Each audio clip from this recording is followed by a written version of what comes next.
বাঙালির ১২ মাসে ১৩ পার্বণ। দুর্গাপূজা তো চলেই এলো। আজকে ছিল গণেশ পুজো। আজকে আমাদের ৩ জায়গায় কাজ ছিল। সকালের কাজটা হয়েছিল পার্টির বাড়িতেই, আর দুপুরের মেনুতে ছিল পোলাও, আলুর দম, ছানার কোপ্তা, বেগুনি, চাটনি, পাঁপড়, মিষ্টি।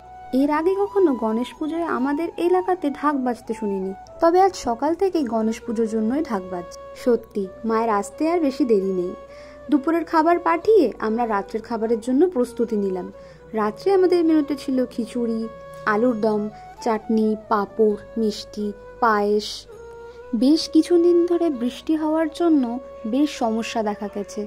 আমাদের দুপুরের খাবারটা যেখানে গেছিল সেখানে দাদারা আটকে পড়েছিল, প্রায় অনেকক্ষণ দাঁড়িয়ে থাকার পরে গিয়ে পৌঁছতে পেরেছে।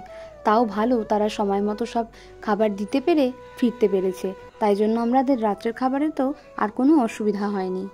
মোটামুটি রান্নাবান্না শেষ করে আমরা রাত্রের খাবারটাও পাঠিয়ে দিলাম। আমাদের কাজ বেশ ভালোভাবেই মিটলো। ভিডিওটা ভালো লাগলে লাইক করে সাবস্ক্রাইব করে দেবেন।